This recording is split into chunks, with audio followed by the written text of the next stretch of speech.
I feel like I just got my first dream on the rapture and on Jesus, and not just God being a light source. And I'm going to share my dream because I feel like ever since I left New Age spirituality and I returned back to building a relationship with Christ, these dreams, guys, and not to be, dismissed, but even when I was in New Age spirituality, I was getting attacked by demons. Nobody talks about this. I was getting attacked by demons, and I've been getting attacked by demons in my dreams my entire life, and I never knew what it was. And it's almost always me helping someone else, another family member. And every time I try to pray, I don't remember. But over the years, I could remember, but once I got into New Age spirituality, I stopped being able to recall the prayers. And it's a prayer that I have known like the back of my head, like since I was a child. My mom forced me to say this prayer every time that I woke up, every time that I go to sleep, every time that you go outside. And it's pretty shocking. I hope that anybody who is in New Age could actually like relate and write down what they think, because I know there are people in New Age that do get attacked. Okay, so every time that I wake up from a dream from God, I write it down immediately. Excuse my dog and excuse me because I just woke up. I write it down immediately in my notes, because when you write down your dreams as soon as you wake up, you are getting verbatim exactly what you dreamt, and it's basically like in a very fragile state, because as you wake up and the days go by, it's very crucial what you do in the first 15 minutes, because otherwise you forget, or your subconscious is quite literally receptive. So everybody knows this. Everyone who studies neuroscience or in the manifestation community, the first 15 minutes is always like when you're most impressionable. So I have it written down here in my laptop, and I'm going to read it to you guys. But most importantly, the rapture to me in my dream was very similar to Stranger Things, and it's honestly very freaky that we were relying on each other on social media to feel better. We were relying on other people's pride, other people's confidence, and strong knowing like this is not it. But it was literally hell on earth, and nobody knew what to do. And I thought that was so freaking scary, because everybody just went onto social media to laugh, to make jokes. And I was scrolling through social media, I'm like, yo, we're really gonna die, and everybody's making jokes.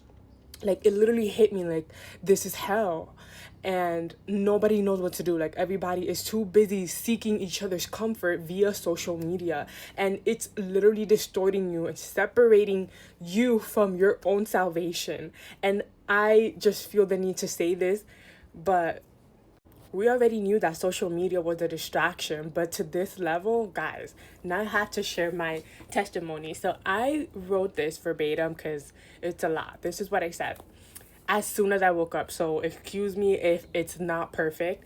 So in the dream, we could see, but the rapture is coming. We couldn't see how spiritual warfare is continuous behind the veil. So that means that it's happening. Like as I'm sitting here, there's something happening, but on the other side of the veil, you can't see it. It looked like hell, like from Stranger Things, the scene where the shield generator was shot, except it shone in my building, like a half destroyed building. And hell seemed to be getting closer, the only way to bring back. I don't know what that means, so just bear with me. So, clear skies was through Jesus. I dreamt worshiping Jesus through music, and the transitioning of hell on earth stopped and reversed. There was clear skies once more. So in the dream, I started like freaking out because I'm like thinking, oh, Jesus is the way. Like I completely forgot. Like I didn't know what was happening, but all I knew is that hell was coming, and it was on this earth. Like it's like we're just hanging out, we're chilling one day, and then the next thing you know, everything is starting to turn red, and everybody's like well, let's go to social media, laugh. And I'm like, no, like this is like we're in hell right now. And so I was like, what do I do? I started worshiping Jesus. I thought of music, songs, something that could make me feel the felt like inner experience, that could make me feel Jesus in my heart, and that would expand.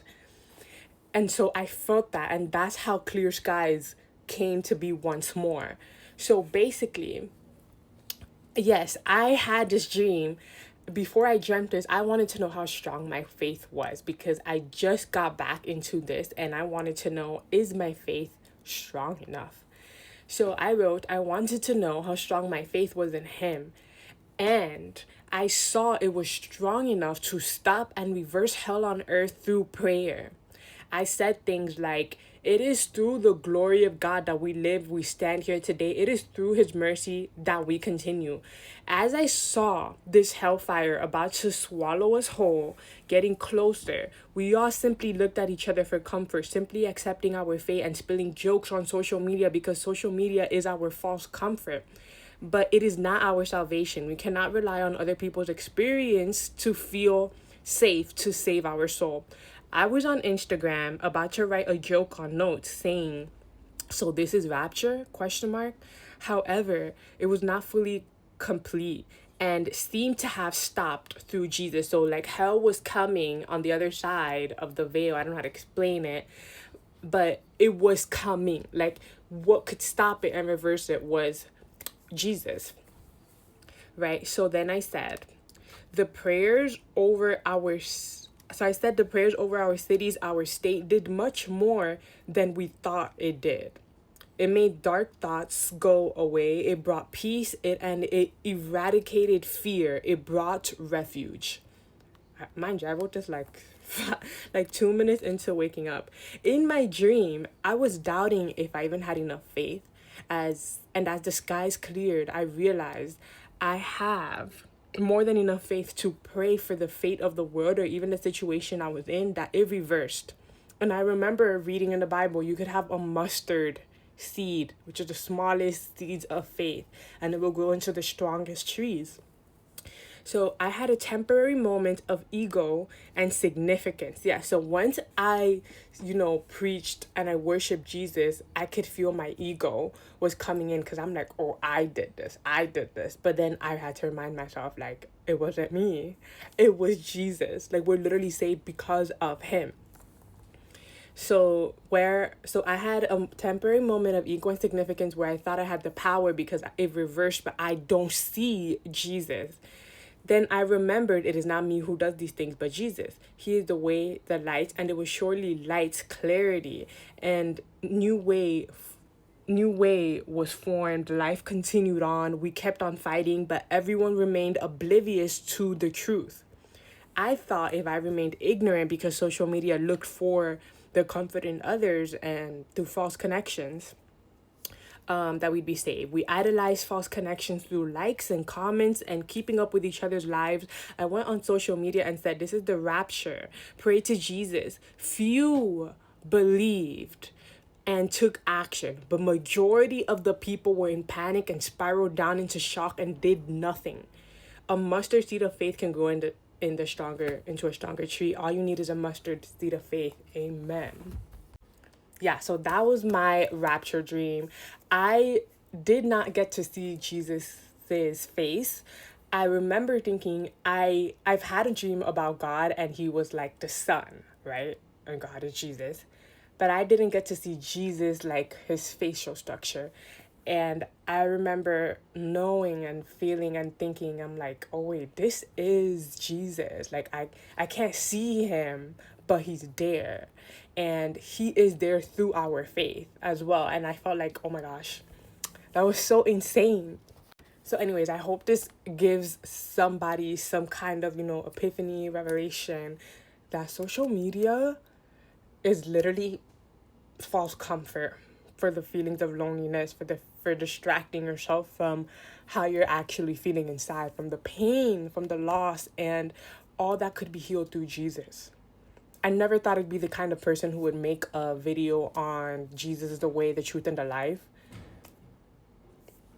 But he is the way, the truth, and the life.